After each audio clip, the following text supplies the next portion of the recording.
বাড়ি ভাড়ার কথা বলে অর্থ হাতি নিচ্ছে সংঘবদ্ধ নারী চক্র। আজ জানাবো কারা কিভাবে এই নারী চক্রের ফাঁদে পড়ে, তাই জানতে চোখ রাখুন সাবধান বাংলাদেশে। সাথে আছি আমি মাহবুব আলম। রাজধানীর মিরপুরে বাসা ভাড়া দেওয়া হবে এমন টুলেটটা নিয়ে ফোন কলে যোগাযোগ করলেই পড়তে হয় নারী চক্রের ফাঁদে। একাধিক ঘটনায় আতঙ্কে পড়ছে মিরপুরবাসী। লোকলজ্জার ভয়ে মুখ খুলতে নারাজ অধিকাংশ ভুক্তভোগী। ঘটনার পরে কিছু সংখ্যক ভুক্তভোগী পুলিশের সামনে মুখ খুলতেই সামনে আসে হানি ট্র্যাপ নামক একটি বিষয়।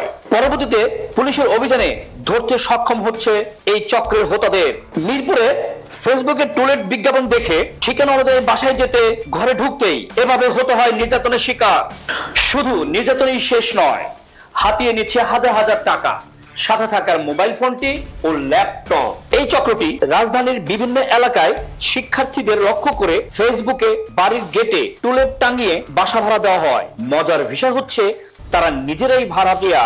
এই ট্র্যাপ শুধু রাজধানীতেই নয়, গ্রামে গঞ্জেও ছড়িয়ে পড়েছে। যারা মেয়েরা এই হানি ট্র্যাপের সাথে জড়িত, তারা তাদের লাইফস্টাইলটা অনেকটা অভিজাত শ্রেণীর মেয়েদের মতন জীবনযাপন করে। তাদের পোশাক, কথাবার্তা, তারপরে তাদের জীবনযাত্রার মান অনেক উন্নত। এটার অন্যতম কারণ হলো একটা ফাঁদ। এই ফাঁদে যাতে অভিজাত শ্রেণীর মানুষ বা পুরুষ যারা আছেন বা যারা টাকা পয়সার আছেন, তারা যেন সহজে এই ফাঁদে পড়তে পারে। এই অপকর্মের পেছনে মাস্টার মাইন্ড ব্যক্তিরা মাদক ব্যবসার সাথেও জড়িত।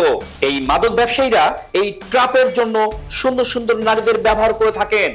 তাই ফেসবুকে শুধু টুলেট দেখেই নয়, বরং ভালোভাবে যাচাই বাছাই করেই বাসা ভাড়া নেওয়া উচিত। সাবধানে থাকবেন, সাবধানে চলবেন এই শহরে।